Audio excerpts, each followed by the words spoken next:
English literature एक ऐसा subject जिसमें आपको पढ़ना पड़ता है पोएम्स, शॉर्ट स्टोरीज और लास्ट में हमारा आता है merchant of Venice, in short move.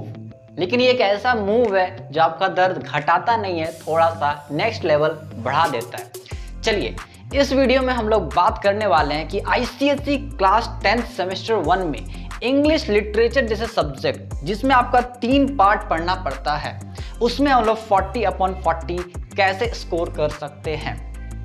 इस वीडियो में हम लोग बेसिकली आपसे बात करने वाले हैं और शेयर करने वाले हैं कि क्या प्रिपरेशन टिप्स होने चाहिए। और मेरे दोस्त एक खास चीज है तुम्हारे लिए इस वीडियो में, वो है हैक्स। अब भैया बोलोगे कि हैक्स मतलब क्या, मुझे कम पढ़ाई करनी पड़ेगी? तो इसका सिंपल सा आंसर है नहीं। तो तुमने समझ लिया होगा। बेसिकली हैक्स क्या है?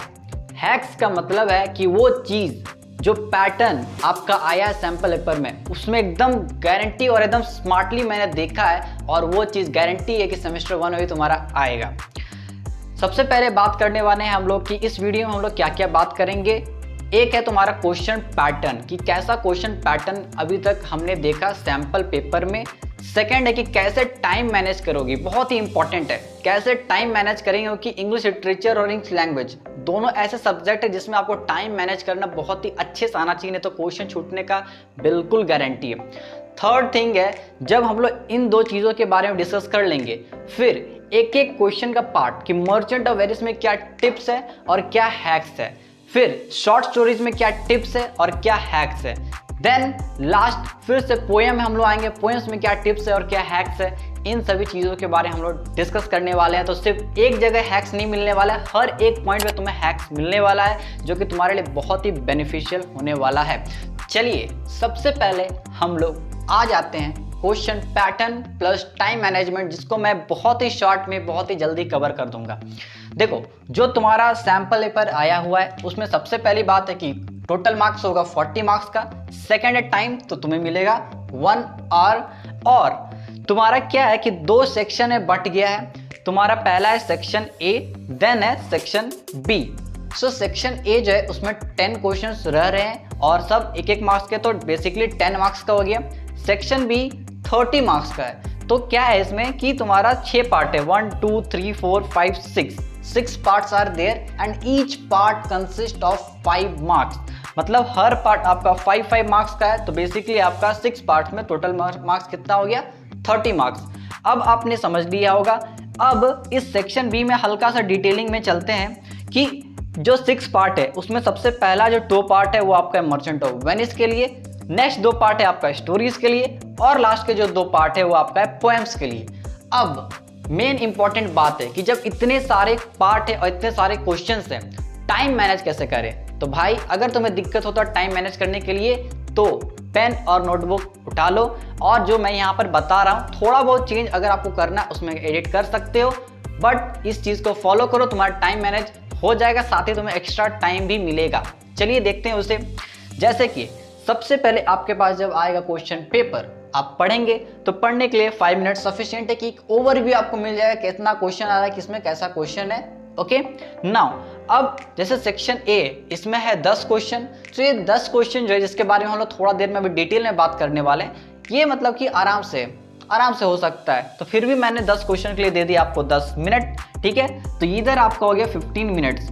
ओके, अब हम लोग आते हैं सेक्शन बी में जिसमें 6 पार्ट है। तो किस पार्ट में कितना टाइम लगना चाहिए इसमें हम लोग थोड़ा स्पेसिफिक चलते हैं। जैसे पहला है मर्चेंट ऑफ वेनिस, जो थोड़ा सा टाइम टेकिंग हो सकता है अकॉर्डिंग टू मी, इसीलिए मैंने दे दिया आपको 2 पार्ट करने में 15 मिनट्स। आपके पास क्वेश्चंस तो सिर्फ 10 ही है, बट मैंने फिर भी यहाँ पर दे दिया आपको 15 मिनट्स। नेक्स्ट है स्टोरीज समझना थोड़ा सा इजी रहता है और आपको आसानी से कैरेक्टर और स्टोरी के लाइन के बारे में हर एक चीज डिटेल पता होता है। तो 10 क्वेश्चन जो यहाँ पर है 5 + 5, इसके लिए मैंने दिया 10 मिनट्स। अब अगर तुम्हें थोड़ा टाइम लगता है तो कोई दिक्कत नहीं है। क्यों दिक्कत नहीं है थोड़ा देर बाद पता चलेगा।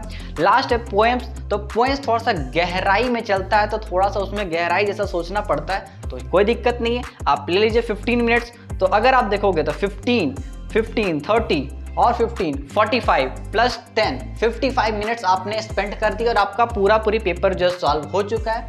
इफ अभी भी आपके पास 5 मिनट्स बचे हुए जो मैंने यहाँ एक्स्ट्रा के रखे, तो कि अगर आपको थोड़ा सा अगर इधर उधर बाकी रह गया रिवीजन करना है तो आप उसे आराम से कर सकते हो। तो आप इसका एक स्क्रीनशॉट ले सकते हो कि इसना क्या क्वेश्चन पैटर्न है और आप कैसे उसे टाइम मैनेज करोगे।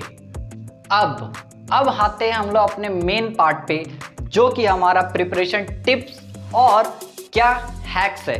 बेसिकली सबसे इंपॉर्टेंट पॉइंट है हमारा हैक। तो सबसे पहले आप लोग क्या कीजिए, वीडियो को पॉज कीजिए और इंग्लिश लिटरेचर का जो आपका स्पेसिमन पेपर है उसे भी साथ में मतलब रखिए। ओके, अब ये जरूरी क्यों है, क्योंकि जैसे मैं इस चीज़ को बताऊंगा आप वहाँ थोड़ा सा जाके चेक कीजिए कि जो मैं बता रहा हूँ वो सही में उसमें मैच कर रहा है या नहीं। ओके, तो मैं उम्मीद करता हूँ कि आपने ये काम कर लिया होगा। और अब स्टार्ट करते हैं। जो सबसे पहले आपका आता है सेक्शन ए, जो कि 10 मार्क्स का है। उसमें सबसे इंपॉर्टेंट पॉइंट्स क्या क्या है। पहले बात है ऑथर का नेम। जो भी स्टोरीज आ रहे हैं, जो भी पोएम्स आ रहे हैं, उसका ऑथर का नेम ये क्वेश्चन में आया हुआ है तो वो आप जरूर कर लें। सेकंड टिप्स है कैरेक्टर सिग्निफिकेंस, बहुत ही इंपॉर्टेंट है। इसे मैं हल्का सा एक्सप्लेन कर देता हूँ कि अगर कोई स्टोरी है उसमें 2-3 कैरेक्टर हैं तो उस कैरेक्टर का क्या सिग्निफिकेंस है ये भी पूछा जाता है। आप क्वेश्चन में एक बार देख लीजिए, आपको समझ में आ जाएगा। लास्ट इस सेक्शन ए में जो तुम्हारा हैक है वो सबसे इंपॉर्टेंट है और वो सबसे ज़्यादा क्या है, सेंट्रल मैसेज, जिसे आप बोल सकते हो समरी भी या मेन मोटो। मतलब कि जो तुम्हारा पोएम है या तुम्हारा जो स्टोरी है उसमें मेन क्या चीज़ बताने की कोशिश कर रहा है, जो हम लोग बोलते हैं ना मोरल ऑफ द स्टोरी, वो मेन चीज़ क्या बताने की कोशिश कर रहा है, कि ये भी सबसे इंपॉर्टेंट है और ये पूछा ही जाएगा और पूछता भी है। ओके, अब हम लोग आते हैं सेक्शन बी में। और सेक्शन बी में तुम्हारा 6 पार्ट था, तो हर 2 पार्ट के लिए एक एक क्वेश्चन बनाया गया है। जैसे कि पहला 2 पार्ट हो गया merchant of Venice, next 2 parts हो गया स्टोरीज के लिए और लास्ट 2 पार्ट हो गया पोएम्स। सबसे पहले और सबसे इंपॉर्टेंट है मर्चेंट ऑफ वेनिस के बारे में बात करते हैं। इसका टिप्स क्या क्या, तो 3 टिप्स है इसमें। पहला है क्या, read the extract very carefully. जब भी आप एक्सट्रैक्ट को पढ़े उसे बहुत ही अच्छे से पढ़े और बहुत ही केयरफुली पढ़े कि इसमें क्या हो रहा है। सेकेंड है know what's happening previous and next. अगर आप क्वेश्चन पेपर को देखोगे तो उसमें एकदम साफ लिखा हुआ कि what is happening next. Okay, और आपको कुछ ऑप्शंस दिए, मतलब आप जब एक पैरा रीड कर रहे हैं तो आपको जानना बहुत जरूरी है कि इससे पहले क्या हुआ है और इसके बाद क्या हो रहा है, क्योंकि वो भी क्वेश्चन पेपर में आया हुआ है। नेक्स्ट क्या है, take help of past 10 years. ये बहुत ही इंपॉर्टेंट है 10 ईयर्स का हेल्प लेना मर्चेंट ऑफ वेनिस के लिए, क्योंकि इसका जो क्वेश्चन का पैटर्न है कि ये जो सीन है कहाँ पर प्लेस किया गया, ये सब का क्वेश्चन पहले भी आया हुआ है। तो आप वहाँ से थोड़ा सा देख सकते हो और क्वेश्चन का टाइप जान सकते हो कि एक आपको पैरा देने के बाद किन किन टाइप के क्वेश्चन से आपको गुजरना पड़ता है। तो ये 3 आपके टिप्स हो गए जिन्हें आपको जरूर फॉलो करना चाहिए। लास्ट हम लोग सबसे इंपॉर्टेंट बात करते हैं हैक की। इसमें यह हैक है कि read and understand para of Shylock, Portia and Bassanio. आपका जो मर्चेंट ऑफ वेनिस है उसमें 3 सबसे main character according to me है, शाइलॉक, पोर्शिया और बेसानियो। और अगर आप इस बार का सैंपल पेपर भी चेक करोगे तो उन्हीं का एक्सट्रैक्ट आपको दिया जाता है। आप अगर गौर से देखो तो आपको जरूर मिलेगा या तो पोर्शिया का, या तो शाइलॉक का, या अगर बहुत ही हो तो बसेनियो का भी। मतलब जब आप मर्चेंट ऑफ वेनिस पढ़ रहे हैं तो जो शाइलॉक ने कहा, जो पोर्शिया ने कहा और जो बसेनियो ने कहा, उन सभी चीज़ों को बहुत ही अच्छे ढंग से समझे, क्योंकि मेन कैरेक्टर का ही एक्सट्रैक्ट आपको मिलेगा। तो मतलब ऐसा नहीं है कि साइड कैरेक्टर को छोड़ दिया जाए, साइड कैरेक्टर को भी याद रखना है, बट मेन फोकस जो है जिससे आपको क्वेश्चन गारंटी है कि आएगा ही आ गया।